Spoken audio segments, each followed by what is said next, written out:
Hello, everybody. My name is Nauri or Sam, and I am so pleased and privileged to welcome you to the very first broadcast, year number 4 of the ACGL Schools League. It's incredibly exciting to be here today, and I'm joined by a veteran. I think you all should be very familiar with him. AR, how are you doing today? Excited as always. The main event of esports is right here. The megastars in the making, as I keep on saying, esports future right here in front of your very, very eyes. And we're starting out with Fortnite. We'll be moving on to Rocket League. But if you've seen ASL before, you know exactly how action-packed this all is going to be. It's such an exciting time of the year. I feel like we have these 4 terms, and while, you know, a lot of kids are out there showing what they're made of on the rugby fields or the soccer fields, we here are showing what we were made of online and in the server. And I am so glad to see how many schools, record-breaking number of participants this year, 182 schools around South Africa are competing in the Schools League this year. It's absolutely fantastic. And of course, if you guys want to get involved, if you want to get your school involved, unfortunately signups have closed for term 1. However, there will be opportunities to sign up again in term 2. So have a watch, check what it's all about, and if you love it like we do, get your schools involved. Yeah, absolutely. And of course, this being term 1 means that teams will be seeded into a Premier Division after this term. But a little bit of a change this time around. Only 1 team per school can enter that Premier Division. It's going to make sure that everyone plays the best that they can. It's no longer that safety of, we can have many teams per school. No. Now they're fighting to be the best of the best to go through into that Premier Division. But a lot has changed in Fortnite since we were last here in ASL. An entire new chapter. If some of you remember last time, it was a little bit more skill-based. We had to go ahead and measure that bullet drop, measure that bullet distance, leave the target.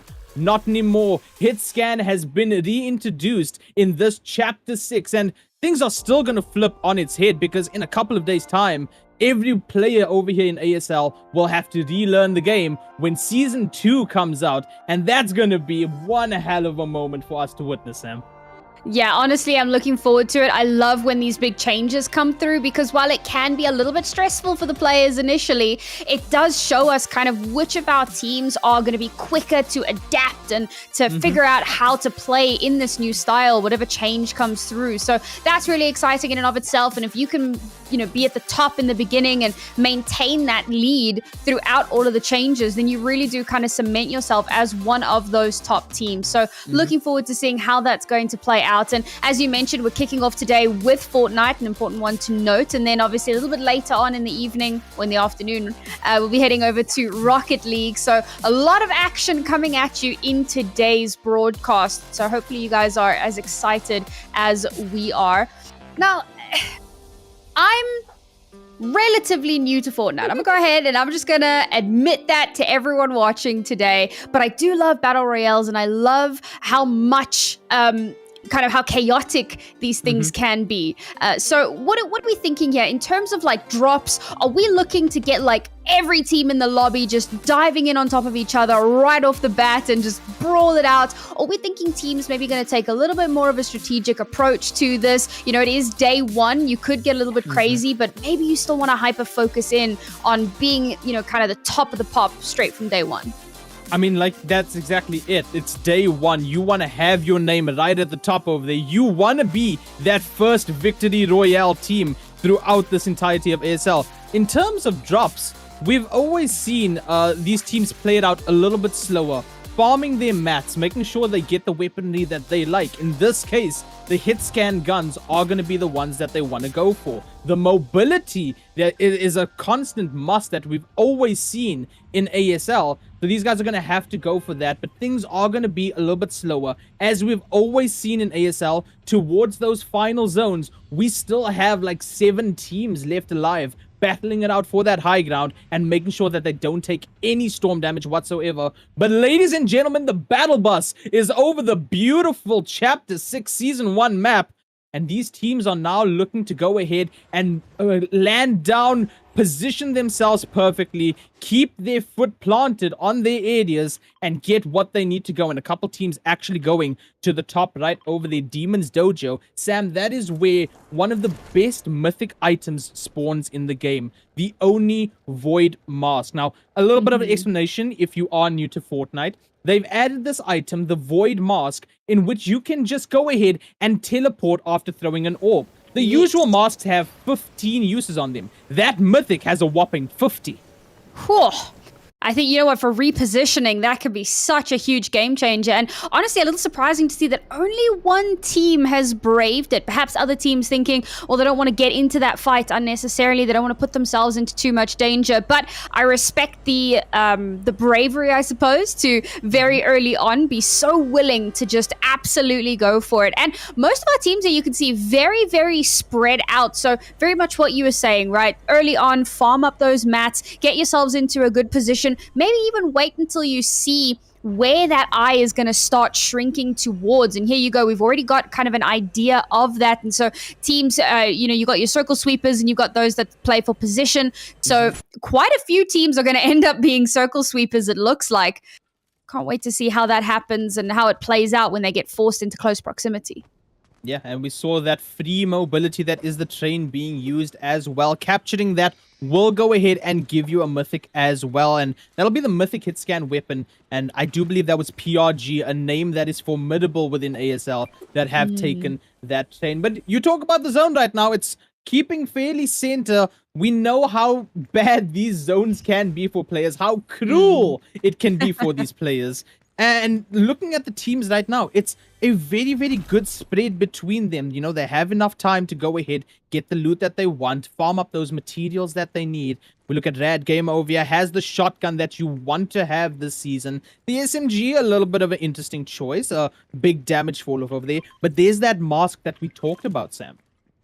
I think, you want to get kind of up close and personal with a gun like that, and that can be quite difficult to do, especially so early on in the game, right? If you get into kind of late game, smaller circles, it can be a lot easier. But here we go, finally, our first altercation of the evening, and a nice mask being used there for that reposition we spoke about a little bit earlier on. It does net them a knockdown, and they're just going to keep pushing until finally, that's our first team down.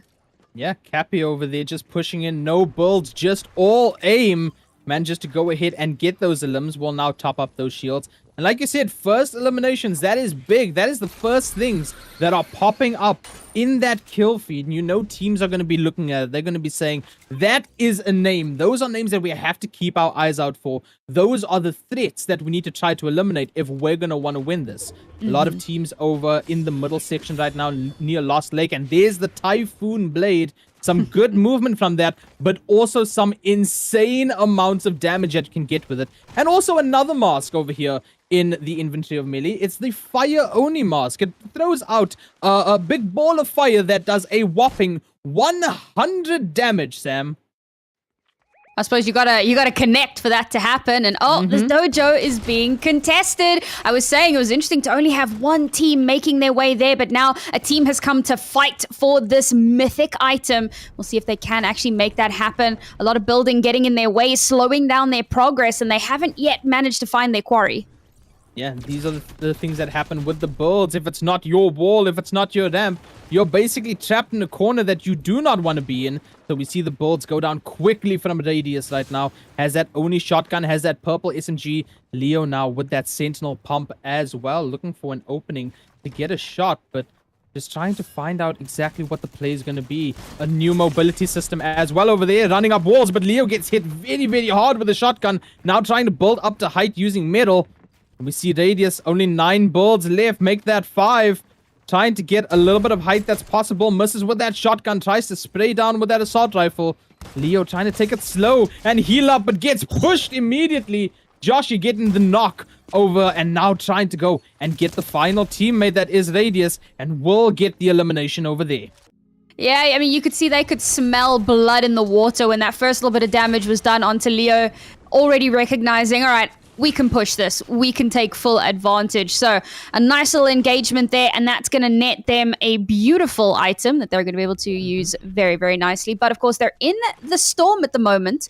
Thankfully, early on, not too much of an issue. You've got quite a bit of time to get done whatever it is you need to do, and then slowly make your way back into position. Now we go for our bird's eye view, and it looks like we could have a bit of contestation towards the train, but already there's a battle happening out here in the forest. Yeah, Night Shift Forest has a secret within it. If you can go ahead and manage to get one of the sprites, you can open up a secret vault.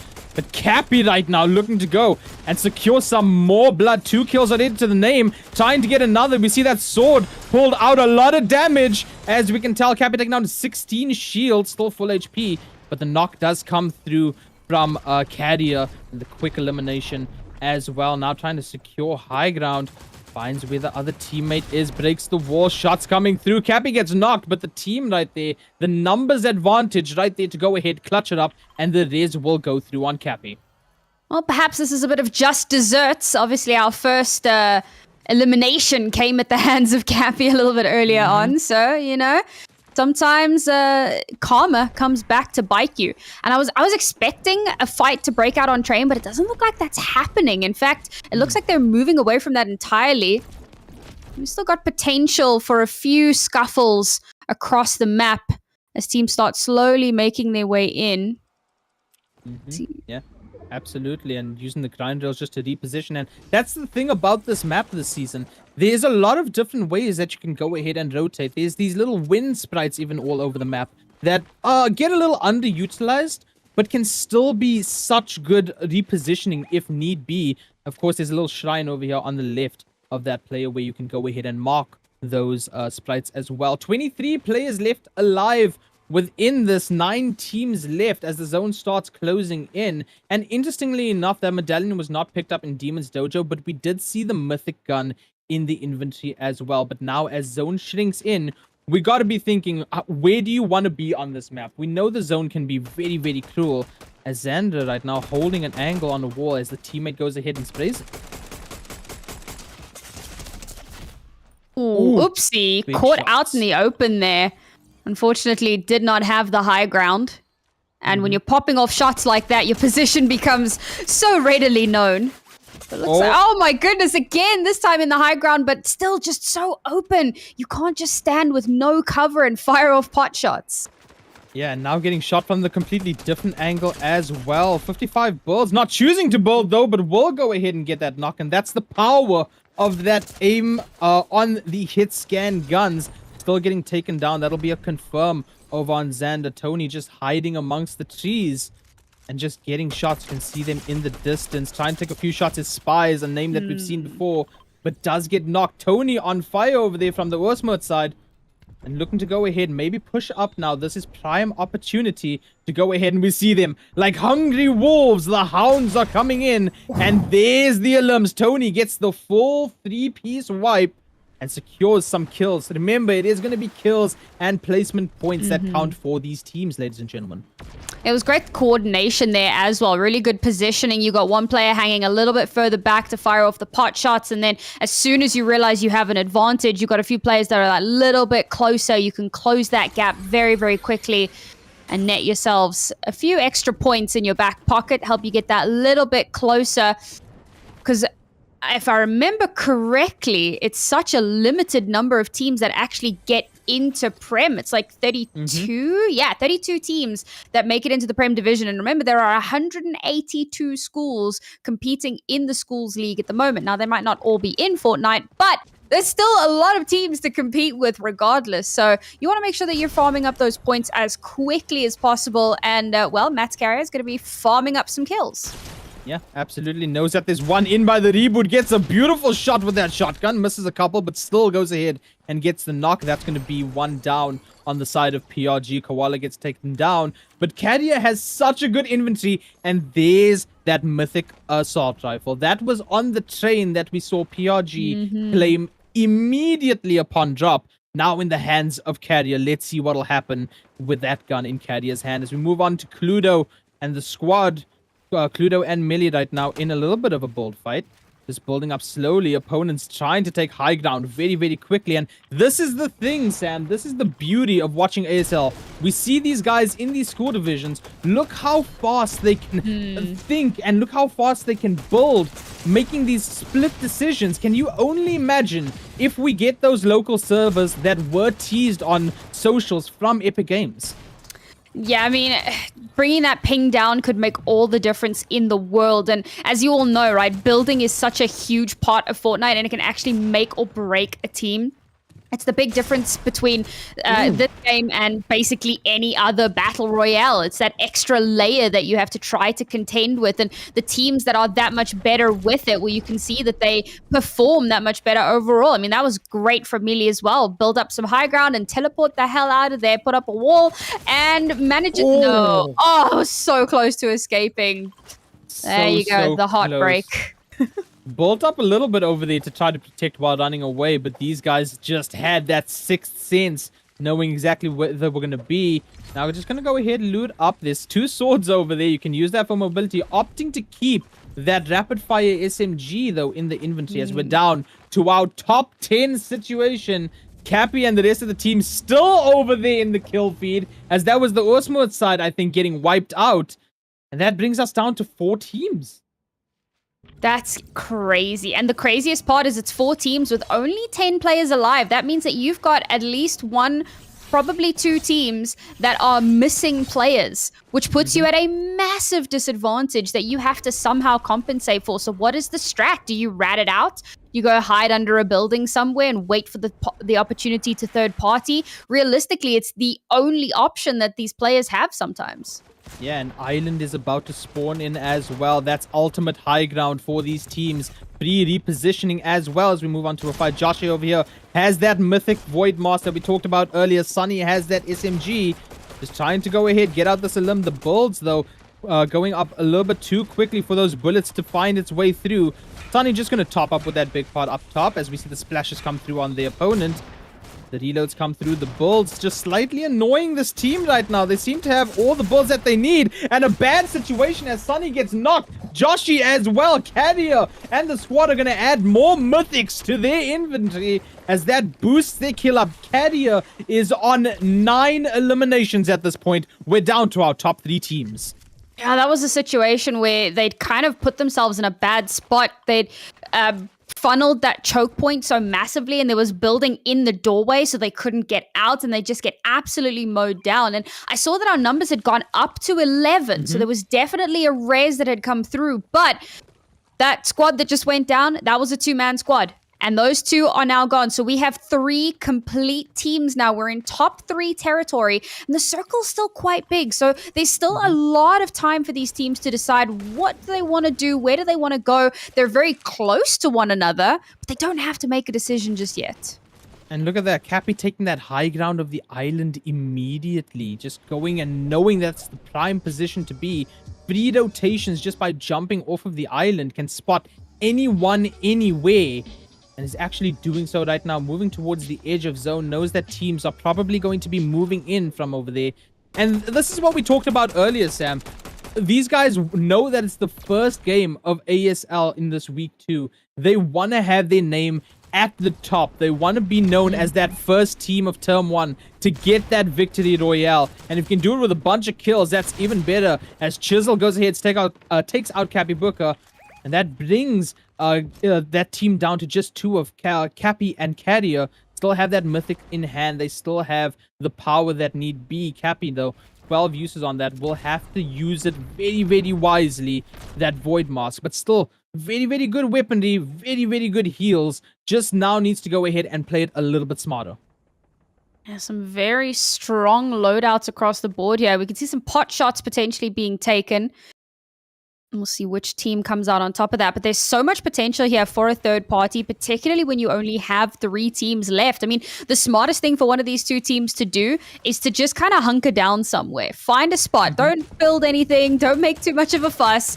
Hide out. And as soon as the other 2 teams fight into one another, you come in at the last second and you kind of wipe out whatever vestiges are left standing. And here are those pot shots that I was talking about. But you can see there's another team that is doing exactly that. They're hiding out a little bit over to the northeast. in that house. Although it looks like they've been spotted out as well. Oh man, this team is stuck between a rock and a hard place. They're being fired in at from 2 different directions. And the builds are breaking as well. A little bit of fall damage over on Chisel there. And that's the one thing you got to remember with builds. If you're too high up, you are going to take that fall damage. And an immediate push. Mr. Carbon goes ahead, gets confirmed as the elim. Coates right now trying to go ahead and get a few shots in. The teleport comes through as Carrier pushes into these builds. Now trying to take a little bit of height again. Sees where that orb's going to go. Knows that the teleport's going to happen. But will move down low into the box. Get the knock on Chisel, and a little bit of a victory dance over there as the confirm comes through. 7 players left with these 3 teams. You know, sometimes you got to go for the style points. I was curious to see which one. What a kill!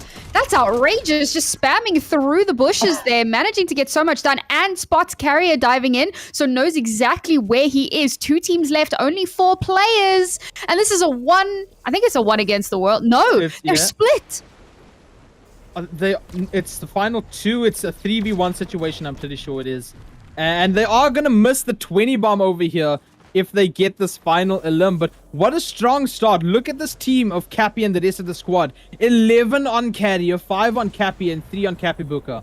That is a strong start for this. And we can see where that final player is trying to quickly and silently make their way towards Foxy Floodgate, farming a little bit of brick. And it's a dire situation. You know, anything is still winnable in a game of Fortnite, but it's going to be extremely tough. There is the slurp truck over here for a full heal if need be, and honestly going to go ahead and use it right now. But the situation is looking grim, especially if you look at that minimap and see that the opposing team is sort of going ahead and making their way around Coates right now, circling him as they prey right now. And it's going to be a tough situation. If you can single out fights and single out those knocks and confirm them, it will be doable, but it is going to be tough. Very, very close teleport over on Coates. Position now revealed, and now you're going to have to bold to save your life. High ground getting taken as well. This is a dire situation. You cannot take any fall damage here. You cannot make yourself vulnerable whatsoever. You will not have time to pop that medkit or pop those minis. Water falling down with those ramps. Trying to take the low ground perhaps. Maybe break all these builds. Does manage to break all of those builds and boxes up immediately. But Sam, how long can you survive in a situation like this? And honestly, what difference is it really gonna make? Maybe you get 1 down, but are you going to be able to confirm that kill even if you get a knock? A great shot as the wall kind of dissipates there, but they now know exactly where he is. They're firing through a barrage of bullets, and finally he will go down, and we will have our victory royale. What a great first game to kick off the afternoon.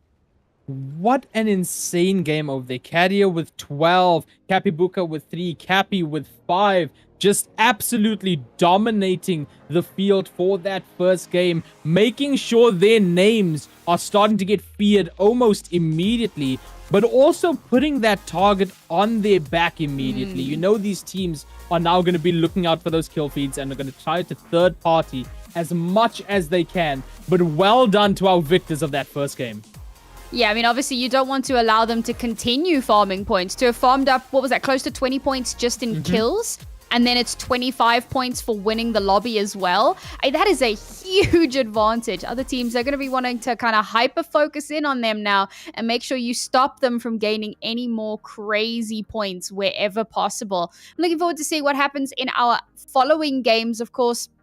There's so much that can change, so many things that can, go wrong for so many of these teams. How often haven't you seen in a pro game where a team will dominate a lobby and then in the next game, they're dead off spawn, right? Like, so much can go wrong. So I want to see how these teams now adapt and figure out what the next step is going to be. Yeah, no, absolutely. So we will go ahead and we will get that second lobby set up for you guys. We are going to take that intermission while these players join in. But don't touch that dial, because when we come back, we'll have our second game of Fortnite ASL action for all of you to enjoy.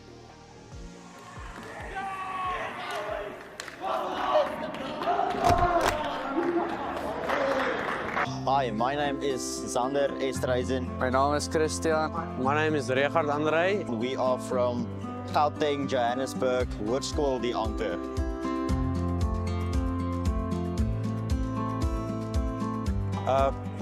The games are definitely challenging. We have a lot of different players with different skills. They are very good. Some of them are poor at the game, but it's very challenging. I say it's hard, difficult. Van hulle was lekker, van hulle was moeilik. Daar was baie kompetisie. Daar was verskillende spelers, van die spelers was baie goed. Ek het dit geniet, dit was lekker. Yes, it was extremely fun. Very grateful for the opportunity we had. It was very intense and there was certainly a lot of competition, but yeah, it was just amazing.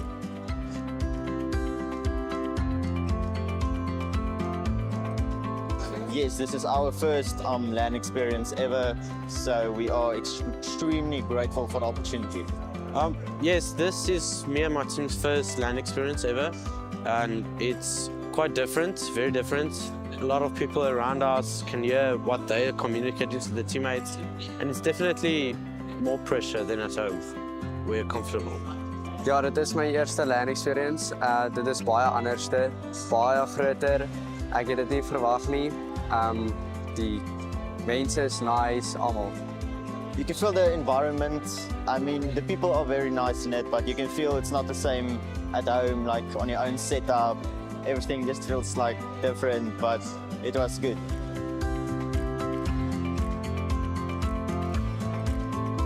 Ons het saam in creative geoefen, ons het Zone met mekaar gespeel. Ek en my span het in 'n trios gaming gegaan. Ons het ons strats uitgewerk en ja. At home, we play together a lot. Creative mode, public games against other people, just making sure we know what we have to do as a team. I definitely did do some mentality stuff. I've motivated myself, and that's how I play.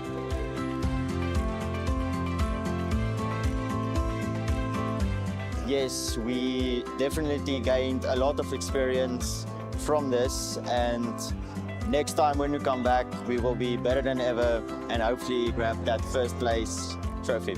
Ons het baie goeters geleer om saam te speel, nuwe strats, waar om te land. Dit was baie lekker. Ons het dit geniet, ja. Yes, I learned that I doubted my opponents. I thought that I was this guy placing first, but no. Yeah, I learned that I should not be cocky, lower my ego, and definitely train harder, play more.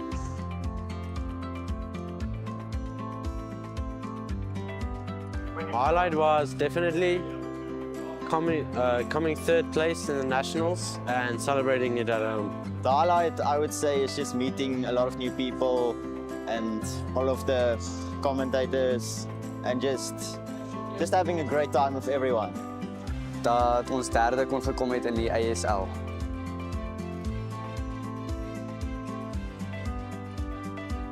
My hopes for AGC 25 is to see a lot more people joining the community, to meet new people, and just have a great experience together. My hopes are coming first place, obviously, and probably training and playing a lot of games with my fellow teammates. That we can come first.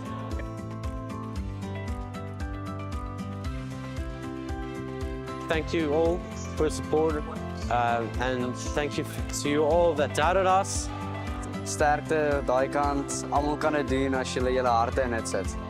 From my school, I would say we tried our best. We were extremely grateful. We were chosen for this opportunity, and we did our best. And next year, we will certainly come back and be on top.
We're at Weinberg Boys for the first school event of 2025.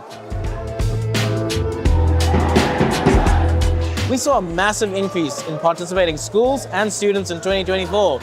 This year, we're only planning on going up. One of our goals this year is accessibility, and we'll be looking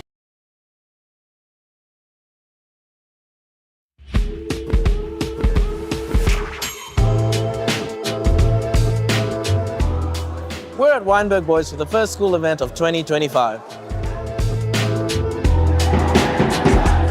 We saw a massive increase in participating schools and students in 2024. This year, we're only planning on going up.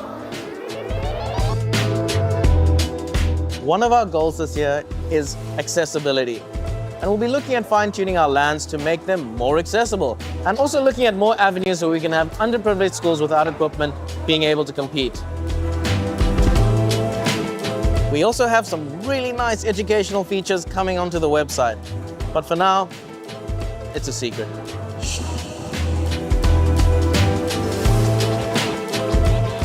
Like every year, the website has gone through some changes to make it a bit more efficient to play your games, but you'll have a detailed video on that soon. We're excited to be back. I hope you're ready for a new era of school gaming.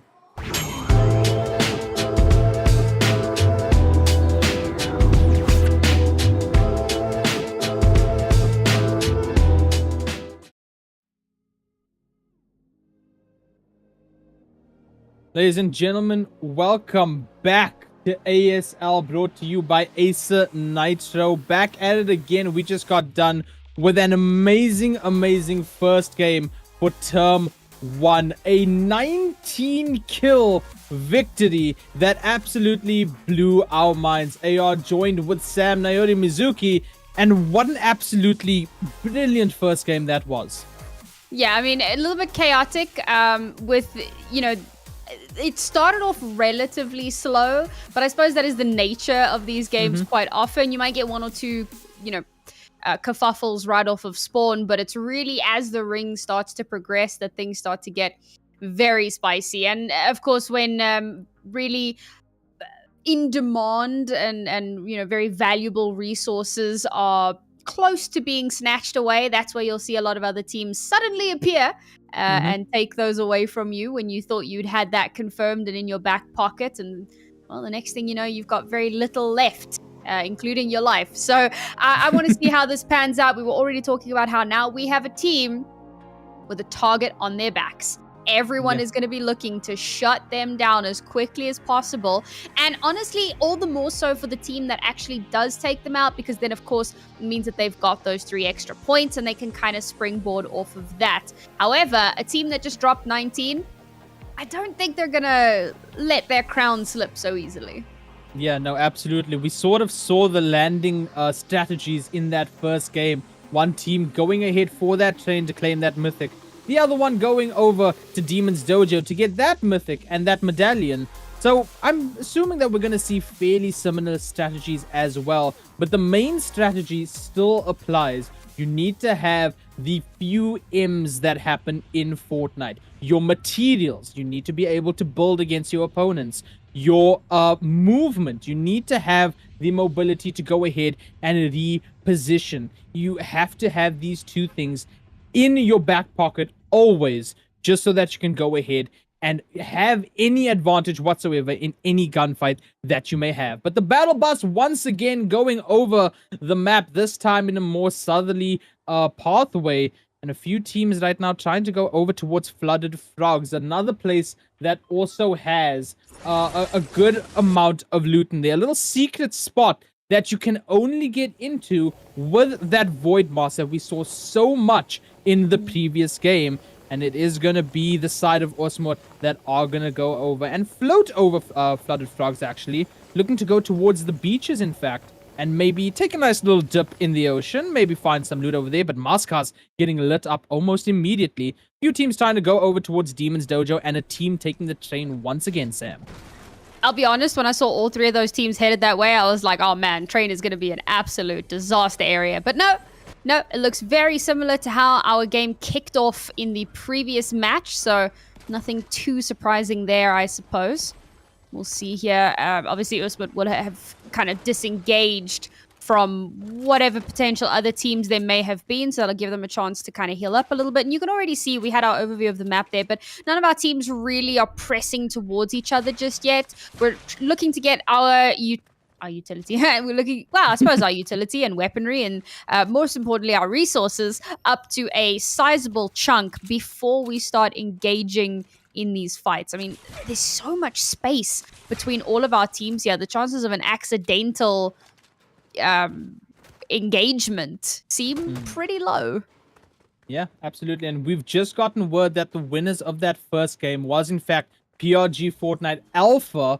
So they are going to have their targets on the back. Of course, PRG, a name that is formidable within ASL. And they're looking to do it one more time. Now, still spread out is all of these teams. Like you said, they are going to go ahead, take their time to get what they want. They don't want to get into too much gunfights. Is that a solo that I just saw over at Floodgates? That is interesting to see. And that's going to be a little bit tough as well if a battle comes forth.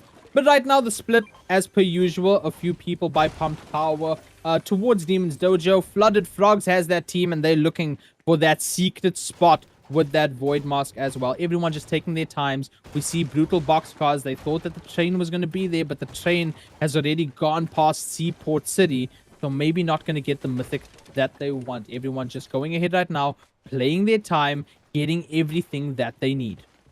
It's time to become the ultimate rat. Channel your inner Splinter. And, oh man, he's running right towards Warrior's Watch. That could be so devastating. I don't know if our little solo player is long for this world. I don't know if he is solo. It looks like it might be a trio that's like massively split up. And he's got one of these masks, so it could be that he's kind of on a reconnaissance mission and could meet...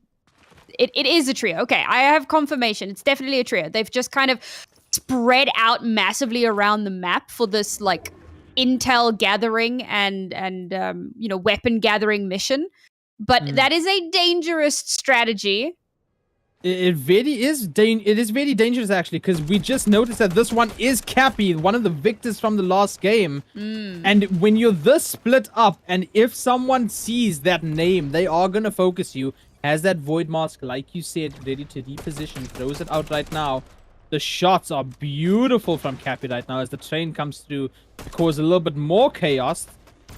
And at this point in time, it's like, why would you go ahead and split up this much? Of course, the confidence is a main key factor of it, but you're risking a lot of it like that. We even see down low, there's another contest going on. The beams coming through from Cappy right now. The Bulls trying to prevent it. And Cappy channeling his inner John Cena there.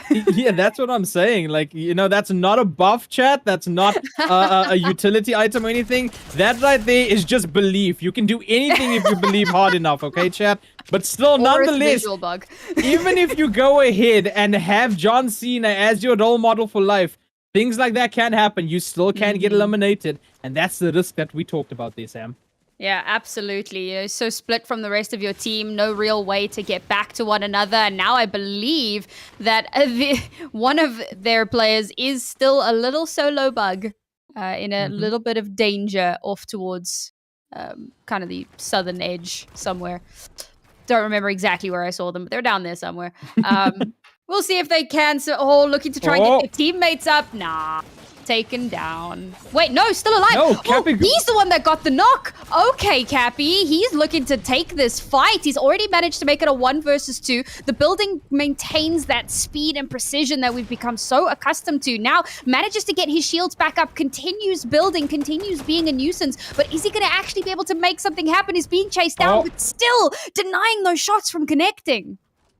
And it manages to teleport over there. Very, very smart. Puts down the ramp. Has that bit of cover. And then teleports out of it. Only issue with this loadout is that is a double-barreled shotgun. Only 2 shots before you have to deload. It's going to make things very, very tough with that low damage output as well. But still is managing to stay mobile. Is managing to reposition many a times. Only down to 7 uses on that mask. Gets a crack on one of the players up top.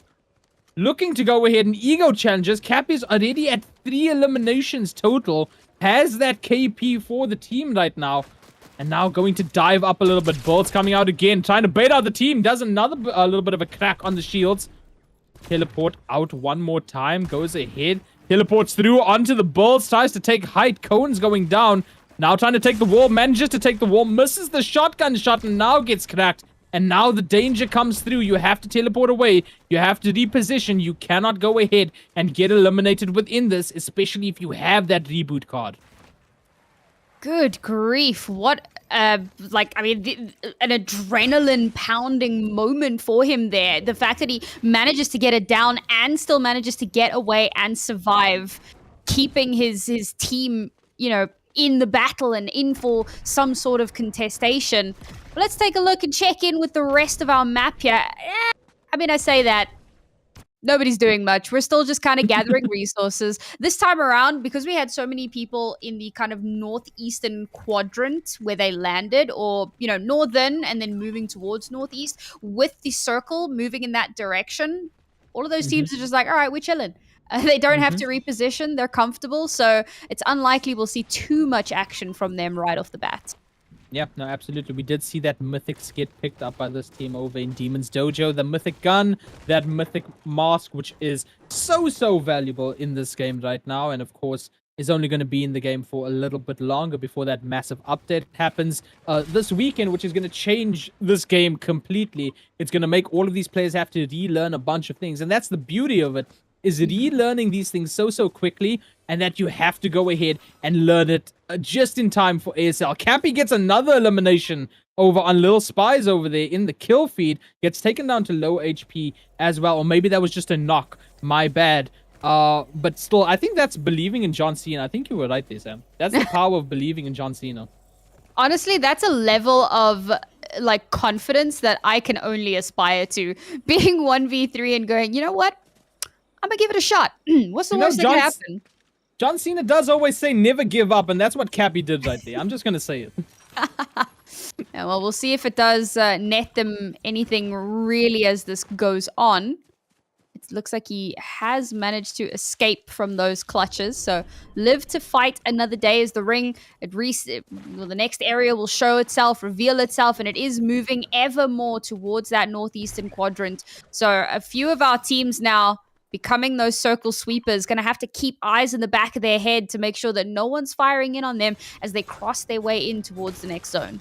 Yeah, Sunny over there did have one of the two variants of the swords in this game right now. We do see the Typhoon Blade a lot. That is actually the kinetic blade that Sunny has, which is mostly all mobility with a right click that goes ahead and sends you flying. The other blade is more for damage, which we saw in the last game. A lot of damage happened with it.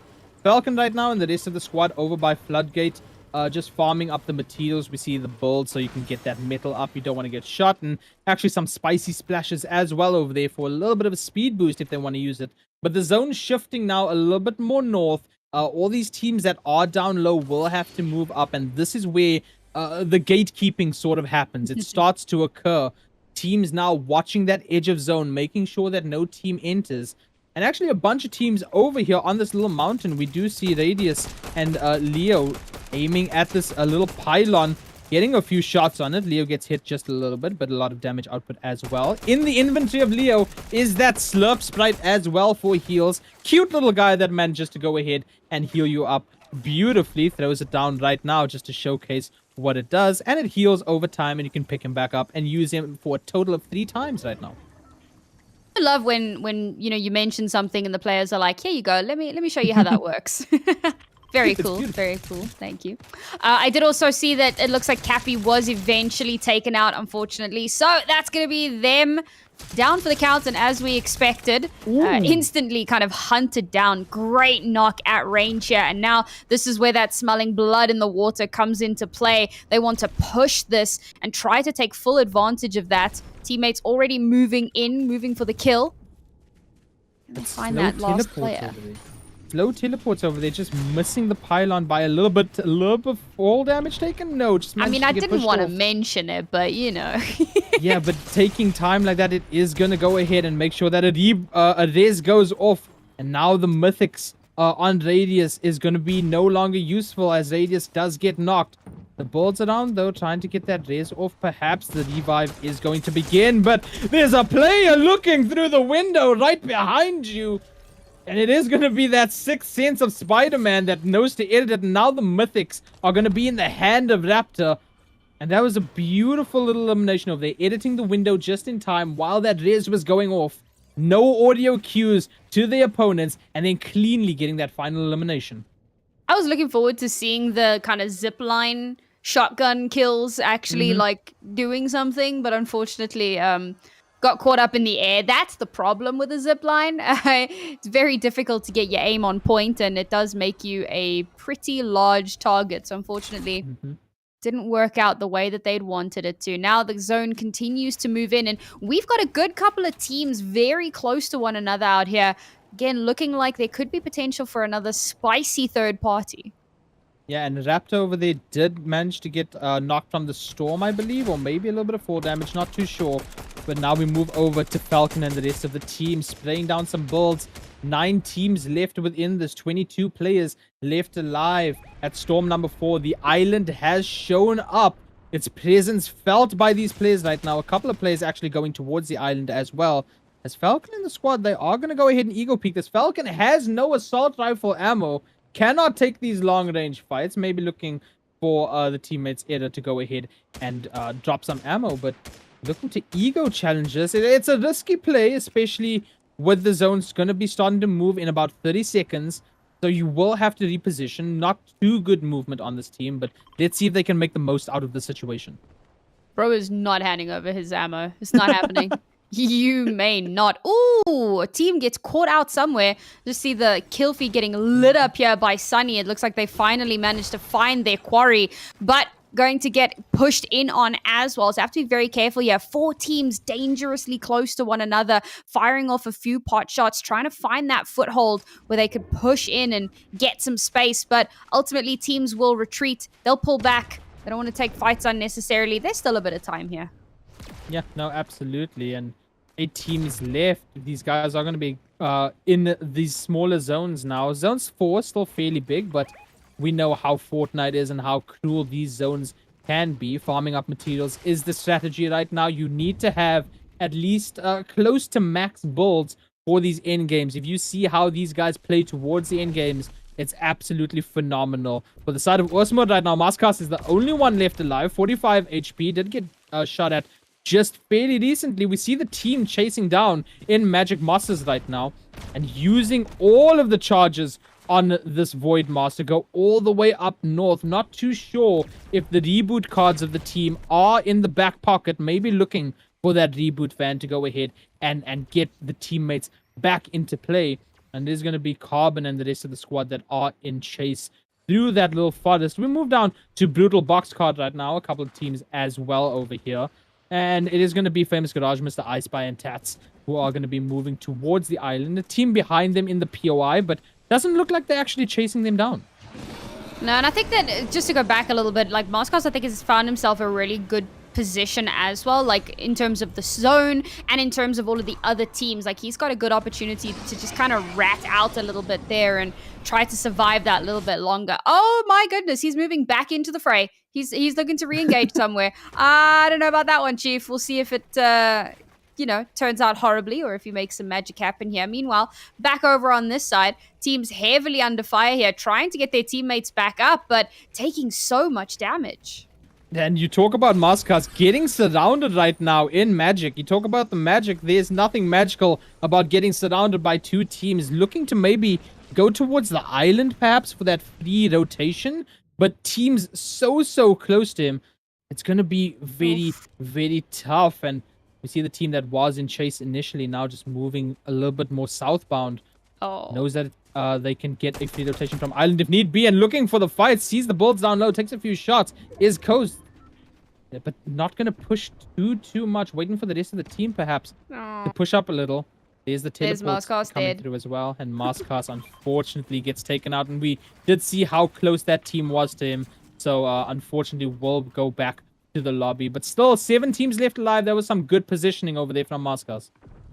Initially, yeah, it was a bit weird that he went for that re-engage. I suppose, you know, no guts, no glory, but unfortunately didn't really work out that way. Now our circle sweepers, our gatekeepers, looking to disallow these teams from getting any space and moving in. However, they themselves not in a particularly safe spot either, so they could get caught here trying to run back in. Now, there is obviously potential here to use this mask, make sure that you outrun that storm a lot faster than you otherwise might have been able to. And yes, it looks like they are going to be able to find themselves in a good spot. A few more pot shots, and away we go. Still trying to ego challenge it, keeping the pressure on that team at an all-time high. If you can get enough damage and let the Storm go ahead and get the knock, that still counts towards your KP, towards your kill points. So maybe looking to do that. Cluedo right now, just, you know, chilling in the bush, enjoying the sights, enjoying a little bit of nature over here. Unfortunately, all alone will have to go ahead and play this out very smart. And we can see the smartness over there, having a total of 8 splashes to heal up. Has the only shotgun, which would be the only downside, but takes the shots right now with that assault rifle. Gives away the position. Maybe not a smart move. Teleport goes out, 22 HP. Thank goodness there's no fall damage when you use that mask, because that would have been a dire situation if you did go ahead and take it. Now going to heal up. Can't use all of those splashes. Has to save some of it. But with zero shield, you need to go ahead and make a play over here.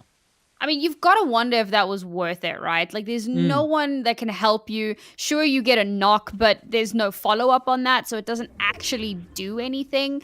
I mean, realistically, what you want to be doing right now is surviving, and I think that that's become quite a common thing that we've seen so far in these lobbies. Teams that are just like, it's fine, I'm just going to push this, don't worry about it. And getting taken out and punished for that instead of just playing a little bit more safe. Yeah, and Joshi takes out a player over there with that Mythic SMG, taking out teams down to 14 players. And the zone right now pulling all the way towards the northwest side of the map and keeping a lot of the ocean in it as well, which means less playable ground for these teams. These teams are going to be very, very close to each other right now. And it's sort of something that we see all the time. We're kind of seeing it in this game more than in the previous game. 6 teams, the zone is still shrinking. There's less fights going on. If there is fights, it's just a lot of damage output and then rotations from the aggressors to try to get into the zone, which means that these final zones are going to be very, very hot. Xander gets taken out over there by Slate, I believe it is. Slant Phillies, I should say. And a lot of damage coming out right now. Spies gets taken out as well as these teams start to move into the zone.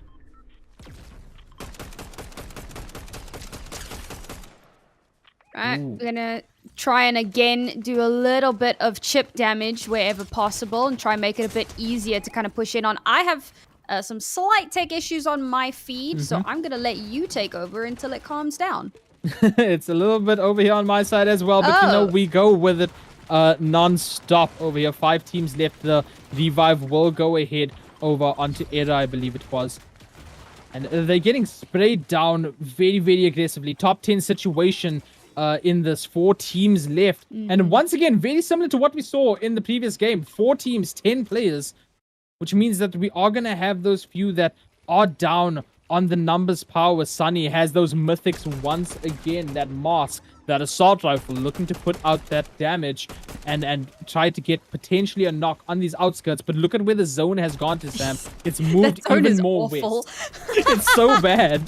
There's like one tiny strip of land where anyone can stand. And that, of course, I mean, it makes it quite obvious why these teams are trying to take these fights here where they've got a little bit more space to work with, because you've got so little area to stand, to create cover, to find any sort of footing for yourselves once that storm comes in. So now all of these fights are going to be happening right now. We're down to our last 4 teams. We know that they're incomplete teams, quite a few of them. So these players, they don't have a lot of opportunities to rat anymore, right? You start building, everyone knows where you are. So now it's engage or you know, die a quiet death.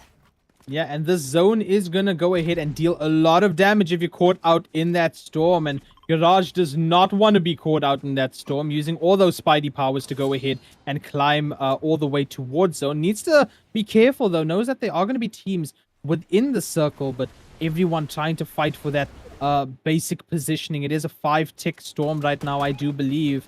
And a few gunfights happening right now. And the zone once again moving all the way to the east. This time keeping a lot of land within it, but very, very little natural cover over there. These teams will now have to use whatever resources in the form of materials that they do have. We even see it over here with 83 builds. Will that be enough for this final few zones? Teams are still kind of managing to avoid those engagements as much as possible.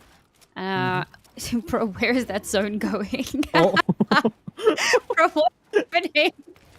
Oh man, this is pure chaos. I think even the players at this point are like, man, how do we even navigate this? And I suppose whichever team comes out on top here will be huge kudos to them for being able to figure out how to navigate this crazy movement and find a way to keep alive in the chaos. You know, it's something that we keep on saying. The zone in Fortnite is one of the cruelest zones you will ever see, and we can see it in action right here. But a couple of teams making the most of it, taking the early rotation in towards it, trying to build up perhaps and go ahead and make sure that they stand their ground within it. A few teams trying to move on the northern side. Sunny, with those mythics, looking to maybe go ahead and utilize it for the end game. Has 37 charges left on that. Easily takes the high ground with it, but gets caught in the storm because there's a player still above them. Building out cones, needs to go ahead and teleport away. And this is where high ground is needed. This is where high ground gives you the most advantage. Yes, there is that risk that you will get knocked down because your builds will go ahead and get broken. Accidentally throws the teammate into the storm over there. He rectifies that mistake. But still, 4 teams, 8 players left in this final zone. And Sam, oh my goodness, look where the zone has moved to.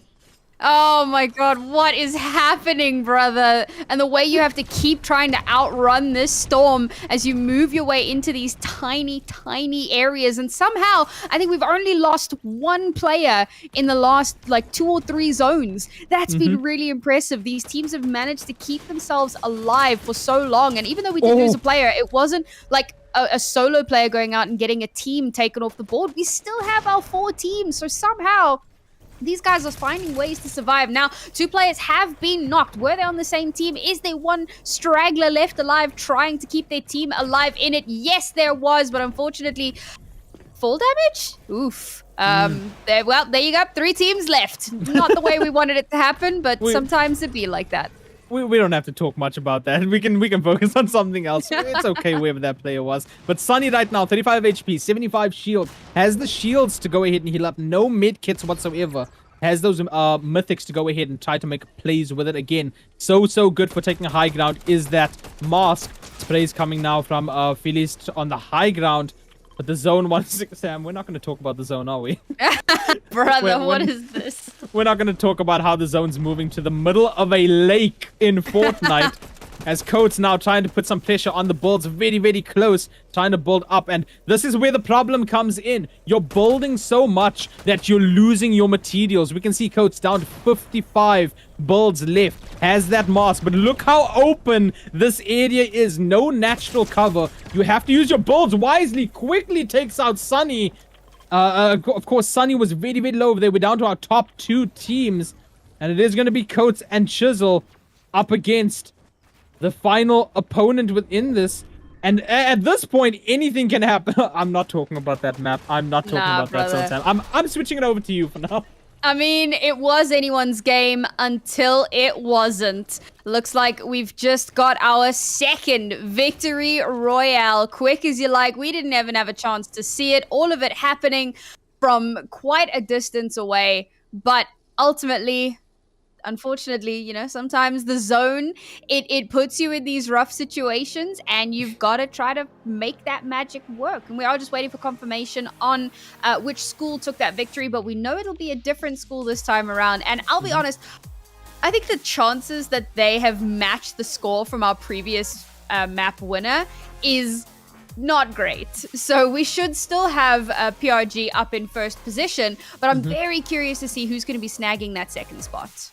If I'm not mistaken, it's by only a couple of points, at least a minimum of 9 points, because they had 10 kills on that victory right there. So at least they get that 10 KP plus the 25 for winning. Yes. Not sure how much PRG actually had within that game, but that'll be the only deciding factor on it. But GG's nonetheless over there with that cruel zones that we witnessed in that final end game. these players made the absolute most of it. We could see the quick thinking from these players, and this is what I keep on saying every single time that I'm here for ASL. This is the future of esports right in front of you, whether it be for Fortnite, Rocket League, Valorant, whatever it may be. This is the megastars in the making. This is the home of the future for esports, and I'm just glad to be a part of it right here, right now. Yeah, honestly, grassroots is such an important part of esports globally. I mean, you look to other countries and you can see they're investing a lot into their collegiate programs, into their school programs, and South Africa should be no different. We have so much talent here, and it's really exciting to see how much we're actually investing into our stars of tomorrow. And it's exactly what you're saying, right? The instincts, the reflexes, the sheer talent, that raw talent, that unrefined talent is already so strong. And when you have the time to kind of coach that, refine it, and really make it that little bit sharper, that little bit stronger, we could have some serious contenders in the future in our esports scene. Now, just a quick update, we do have the actual winning team of that second lobby. It was St. David's Marist Inanda that won game number 2. So congratulations to them. And I'm looking forward to seeing how they do in the rest of our term 1. Yeah, no, absolutely. This is just term 1 going on. We still have a lot of action coming for you. In fact, all of the Rocket League fans out here, we got a bunch of action coming to you over in Rocket League. So make sure to never touch that dial when ASL is live, because the action is always hot right here in ASL, of course, brought to you by Acer Nitro. So we are going to go to that quick intermission. We will get Rocket League brought up for all of you guys. Sam, it was an absolute pleasure casting with you today. You'll see more of Sam over in Rocket League. But for now, we're going to take that intermission. Don't touch that dial. We'll see you all in a little bit.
Otto, and I go to a school called Thomas More College in Hillcrest, Durban. Hi, my name is Zander I play Rocket Esterhuizen. League. My name is Rocket League is my Christian. favorite game. My name is Regan Langerij. We are from We placed Gauteng, third, Johannesburg, unfortunately, in the Hoërskool die schools league, Amber. and today we did not win a single game. I found it amazing. It was very the games hard, are yes, in definitely general, challenging. but We yeah, have that's a lot what of comes different with players competitiveness. with different skills. They are very good. No, Some this of is them in fact my are first poor at time the game, being so in person. but it's with very friends, challenging. with I teammates. say it's Yeah, hard, it's been an difficult. amazing Van hulle experience. was lekker, van hulle was moeilik. Daar was baie How do we kompetisie. prep? So we Daar was prep verskillende by spelers, van swimming die spelers was a baie lot. goed. Ek het dit geniet, dit A was week lekker. before our tournaments, Yes, it swimming was all the extremely teams that were fun. going to be here. And we also did just Very sessions with grateful our for the coach. opportunity we had. It was very intense, I experienced and there playing was in front of certainly crowd for a the lot of first time, competition. all the nerve, all But the yeah, pressure it on was top just of you, and how you amazing. can really play differently at home and in front of people. Yes, this is highlights our were probably first meeting all the land pros, experience you know, ever, Tadafo, so we Cams, are Ram, extremely Mr. grateful for the Yeah, that was opportunity. definitely my highlights. Yes, this is me and my team's first My land experience hopes ever. are to And it's stop quite playing different, RCS, very maybe different. make top eight, A lot of people really around make a us name for can myself, hear yeah. what they are communicating to the teammates, and it's definitely more pressure than at home. We're comfortable. Ja, dit is my eerste land experience. Dit is baie anderste, baie groter. Hello, everybody. Welcome back to the ACGL Schools League, day 1 of year 4 with our record-breaking 182 teams brought to you by Acer Nitro. I'm Nari Mizuki once again. Just wrapped up the Fortnite, and now I'm joined by a fresh but familiar face. Sun Phoenix, how are you doing this evening? Yeah, been here before once or twice. I'm proud to say, and I'm proud to say on for another season of the ASL League. I'm really looking forward to seeing what the schools teams have to offer. I think it's always exciting to see brand new faces coming from brand new places, as you say, more schools than ever here at the ASL. So looking forward to see if there are any new faces, because there's a lot of teams we know very well, and we'll see a couple today who we will have seen perform very well in previous seasons, not just in Rocket League, but throughout the tournaments. And of course, we had teams like Polaris performing really well in the Fortnite, another team who we're a school we're very familiar with. But there's more opportunity than ever to see new faces perform really well, and I'm excited to see what these teams can do at the school level in terms of Rocket League. And reminder, guys, if you are not involved, if you'd like to be involved, if you're not in school but you think your local school should be involved, sign-ups for this term have closed. However, there will be another sign-up window for term 2. So go and check out ASL. What was the website? ASL. I want to say ASL Schools, but that doesn't. No, it was schoolsleague.gg, right? I think that's what it was.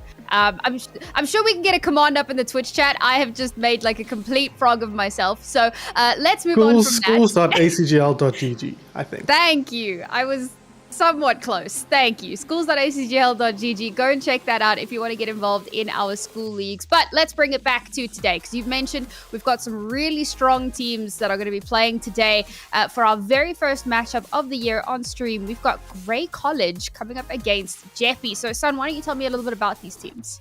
Well, we don't know much in terms of who's playing or details on how they've done in the past, but Grey College is a name you'll see a lot. If you exist in South Africa, you'll probably be familiar with Grey College coming out of Bloemfontein.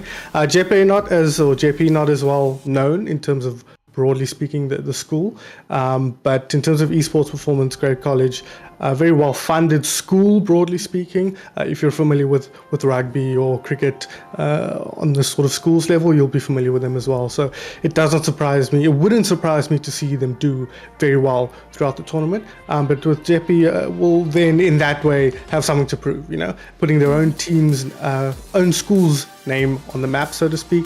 So looking forward to see what they can do.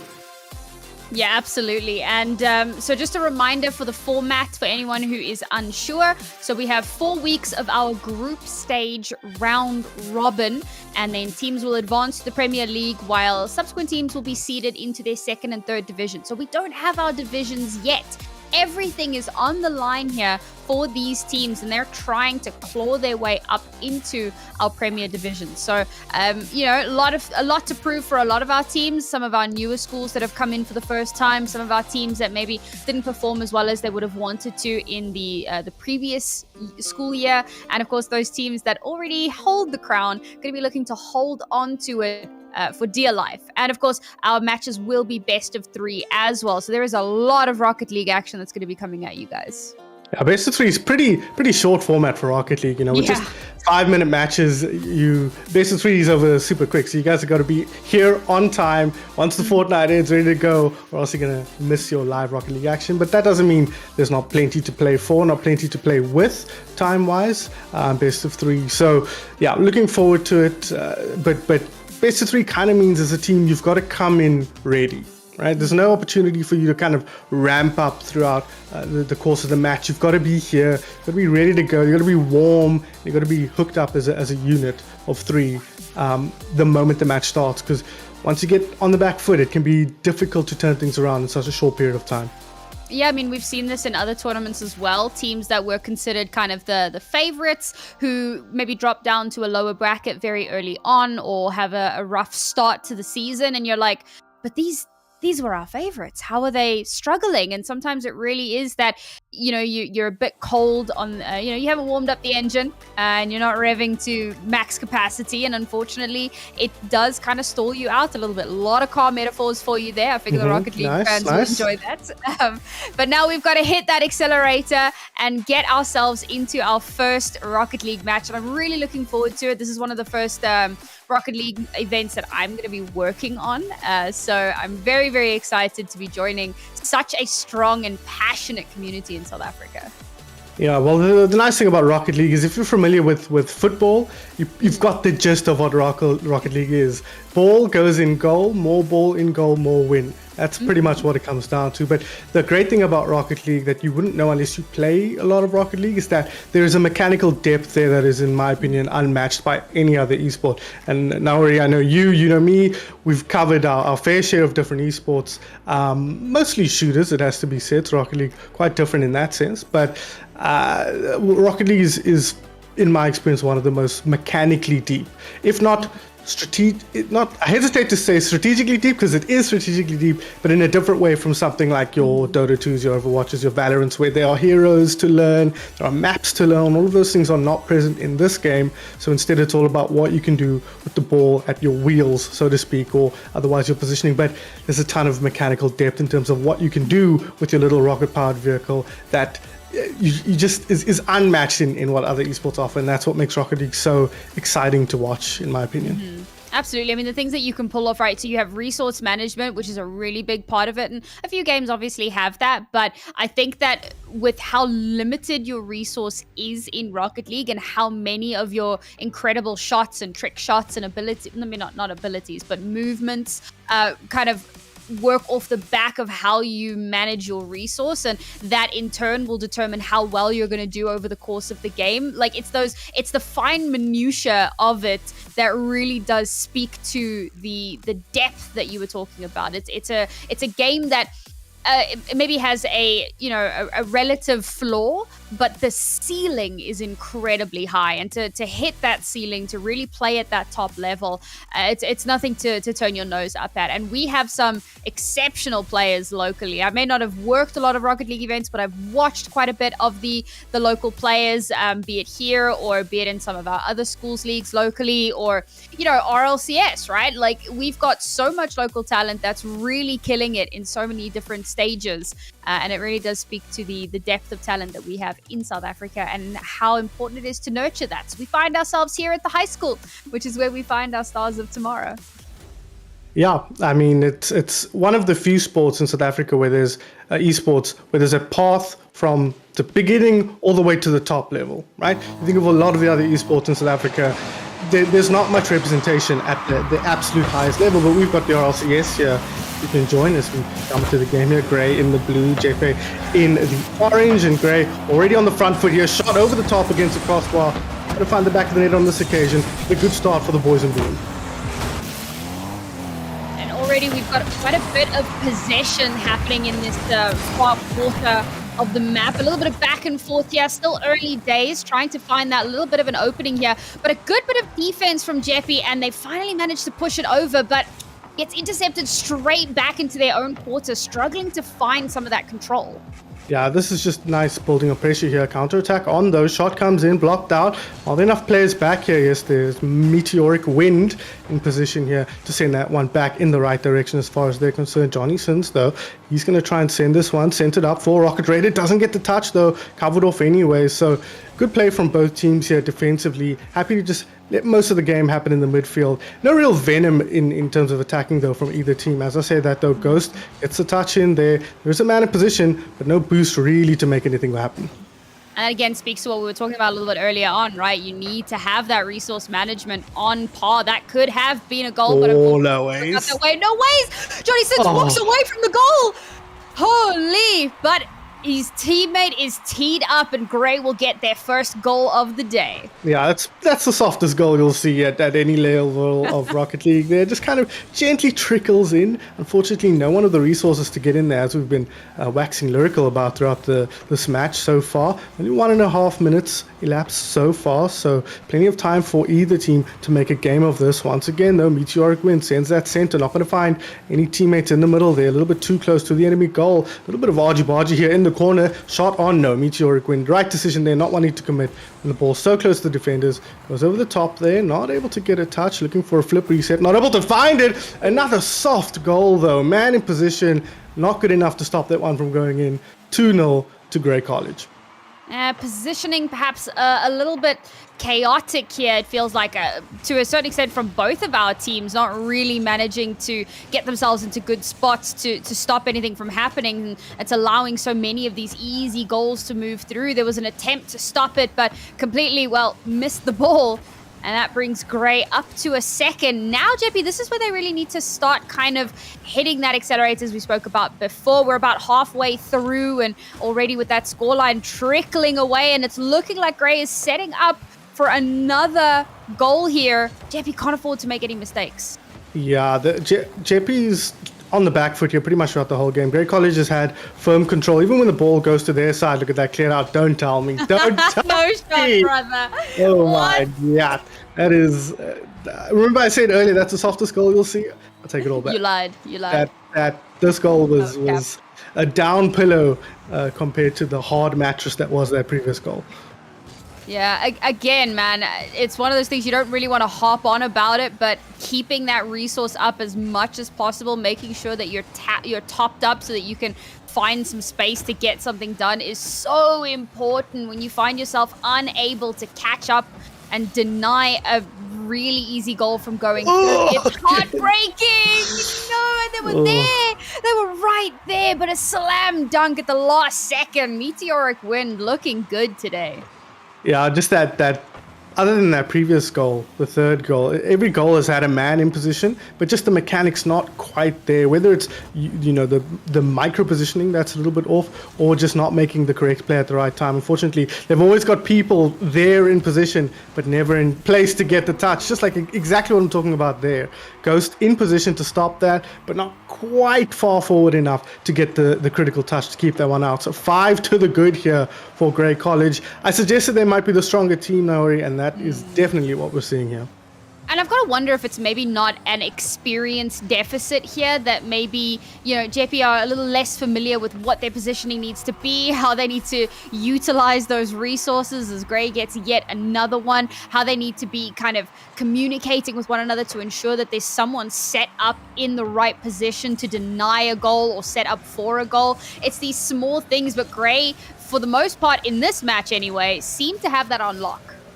They've also just got more mechanical skill. I think this is very much a case, Sam, of bigger, faster, stronger. They're better on the ball, they're better off the ball, they're better in the air, and they're more confident in general. And it's showing here. 6-0 is a pretty significant scoreline. Rocket Red not going to be able to push that one in, but they're going to keep the pressure building here. And they're just slowly picking apart this Jeppe defense until eventually they find that opportunity. And every push forward isn't really venomous from Jeppe. Yes, they'll get into their opponent's half, but you get the sense it's more running from their own half than making an aggressive play into the enemy side of the field. I think that Grey are also doing a really good job of kind of keeping note of Jeppe's resource usage as much as possible, right? Trying to find those gaps and take advantage of when they know that, okay, they've used quite a bit of their boost recently. This is a great time for us to try to select. What? There's no way. He literally just walked it in. I mean, that's that's heartbreaking. that was a flip reset. You can't be too mad. That's a goal that sometimes you just sit and you watch that go over your head and you say, not much I could have done about that, James. Sorry, my bad. But 7-0, not often you look at a scoreline like that and say, JP might have been a bit lucky to get away with that. But Grey College have looked absolutely unstoppable here. Never really looked like conceding a goal, never really looked like losing the match. Just really, really solid play from Grey College, and the stats kind of bear that out. All the goals going their way, obviously all the assists as a result. Even more saves, and I think that's very telling. When you've conceded 7 goals, but your opponent still has more saves, unfortunately for JP, you know you've been outplayed in that game. Yeah, absolutely. And I mean, we spoke a little bit about Meteoric Wind, and definitely on a meteoric rise throughout this game so far, looking very, very good in this first map. But I look forward to seeing what happens in the next, because this is another one of those games where it really, like, as much as you don't have different maps, for example, or those kinds of like constantly changing aspects, there's still that possibility that your map 1 is a total blowout, and then your map 2, you're suddenly the hero of your own anime, right? So I'm hoping that maybe JP now kind of have a moment, resettle, and then figure out, okay, how do we progress from here? How do we come back into this and find the chinks in Grey's armor? Because I think that there's definitely something to be said. They had a little bit of pressure. They had some of those moments. There were moments where they were in goal and they were so close to denying those goals from coming through, but maybe just slightly out of position, or, slightly not having the resource that they need. So hopefully in this next one, they can bring that back towards itself. It looked a little bit unconfident, I think, as well, JP. And I wonder how much of that is maybe a little bit of nerves. We don't know how experienced these specific players are on the side of JP or either team, as it were. But we'll have to wait and see if they can bring something different here, because they really were, like I say, bigger, faster, stronger. Grey College looked more mechanically gifted. This is good, though, from Ichthiazo, or guess that one. Don't read names on the fly, guys. As Meteoric Wind once again pushing forward with the rest of his team. A better start, though, from JP in this first game. Only 20 seconds into the game, but so far already putting a shot in goal. A little bit more pressure here than we saw previously, but Grey starting to give it straight back. Ball moves in, but Meteoric Wind denies that shot. The layup is there, but the follow-up isn't available. And VXSL will continue to push this, but Meteoric Wind continues to be a thorn in their sides. Flying through the air, brings the ball all the way back into Jeppy's goal corner. But, I mean, it's between these two players, man. VXSL and Meteoric Wind are constantly butting heads. Yeah, and you can see there's some friendly fire going on as well. That's the second time we've seen an orange player bonk another orange player off the ball or out of position. So you can kind of see the difference in these two teams a lot sharper from Grey College on attack, on defense as well, on top of the mechanical deficit that they're able to show as well. As once again, Rocket Raider going in, not able to get the touch. Ghost in position will send that one in the right direction as far as our orange team is concerned, but the pressure is building once again. It has to be said, though, 1.5 minutes in, Sam, no goals either way. So this is a much better showing so far from Jeppe. As I say that, though, Rocket Raider just, forces one through the enemy defense. Oh, man. I mean, they touched it. Like, it felt like that was going to be a save, but unfortunately just did not happen that way. Bit of a heartbreaking one there, but we continue along. We'll see now. Jeppy have another opportunity. We reset. But already Grey with control of the ball, control of the map. It looks like there's no way to stop them now. No, it doesn't. But again, it's just 1-0 and anything can happen. Oh, and that's kind of been the difference between these two teams in a lot of ways, isn't it, Sam? The ability to just find that final touch on the goal line. There's been a few moments where JP might have been able to force one through, but unfortunately for them, Meteoric Wind and the rest of Grey College just too good on their own goal line. Going to work it forward, though, here, JP. They've got an opportunity. No boost available, though, for Ichthiazo. Let's do it. As VXSL looks to work it forward here. We'll get the reset off the ceiling. We'll get the touch, but no Venom on that, drops comfortably at Meteoric Wind's feet. Still not finding any real purchase yet. They're kind of slowly gaining ground, but it's that all-important clinch in the final moment to get the ball through the goal that they're really struggling with here. The defense from Grey has been pretty tight, going in for yet another goal and just not able to stop it once again. Beautiful shot from Grey, and unfortunately not able to deny the second. Yeah, that was kind of an unlucky positioning, but again, you need to have a third man back in position to stop that, and they're kind of getting a little bit flustered here. You can see JP a lot of times where there are players in position, but other players are then committing to a ball that they shouldn't. Like there are two players committing to that. Meanwhile, Grey College is just ready to sit back and pick up the pieces. Yes, it's only 2-0, and yes, it's been a much better game from JP, but Grey College will be happy to see this go the way it does, because you still feel like they're in complete control of how things are going. Rocket Raiders now pushing forward. Johnson's in position to try and pick this up, but it's Meteoric Wind over the top, not able to really send that one goalward, but they're still going to maintain position here. So once again, just pressure building here on JP. It definitely feels like JP have got a bit more teeth in this matchup. The layup, but it's denied. A great save from Rocket Raider there. Grey trying desperately to get this ball out of their own goal area, but JP pushing, fighting, trying to get that ball into position, but there's no one in the right spot to follow it up. The ball just not getting where it needs to be, and they'll continue fighting it out in this half, continue to try to hold on to that control, but so far nothing giving just yet. And again, they've been in front of goal, they've been taking shots, but you've never really felt that there were venomous shots coming in. Not a lot of power on their shots, not a lot of placement, and anytime Grey College find an opportunity to score a goal, they take advantage of it. So 3-0 now up with just 40 seconds to go. Grey College in the driver's seat once again, and looking like a team to be reckoned with as we see the ASL continue throughout the weeks here.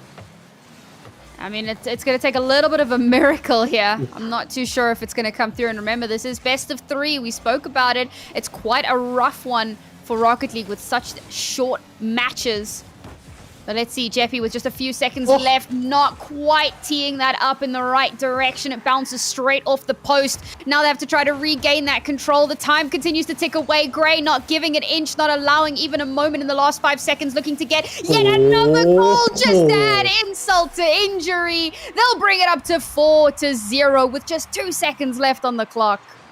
I mean, it's been domination from start to finish. A much better game, though, from JP. Only going down 4 on this occasion and operating with a lot more strength up front here as we take a look at the stats. Of course, once again, they read as you would expect them to. It has to be said, though, if you look at the orange side, look at the shots. That is a big change that we didn't see last time. They were on the back foot, JP, throughout the whole of match number 1. And in game number 2, they're actually putting up a fight of their own. So who knows, Sam? We'll go to game number 3, what might have happened, maybe even beyond that. But unfortunately for JP, just not up to the level of Grey College in this, our first match of the ACGL Schools League. And it is going to be Grey College, I guess, Sam, going forward. It's going to be our team to watch, our yardstick, so to speak, in terms of the best team in the league thus far. I suppose on day one, that recency bias hits hard. I'm just saying, we compare all the teams coming up to Grey College, and, if they're better, then we can measure up now. A bit of a litmus test. I like it. Exactly. We'll see how that goes on. Remember, there are only 4 weeks in term 1. So there's not a lot of time for our teams to stake their claim. So for Grey to have had such a strong start already in our league, it's a great boon for them. So they're going to be feeling really confident about that one. Jeppy, like you said, right, we definitely started to see a bit more out of them in that second map, more shots taken, forcing Grey to have to play that little bit more on the defensive than they had been previously. So who knows how things will look as our, league continues along, and maybe they come up against some other teams, they learn a little bit more, they get a bit more experience, and they start to get that little bit stronger. And that's of course what our schools league is all about, giving our players, our youth, our leaders of tomorrow, or our esports professionals of tomorrow, the opportunity to learn and to grow and to conquer their climb, if I can steal a phrase from another ACGL tournament, and look to kind of grow from strength to strength. And that's what makes it so exciting.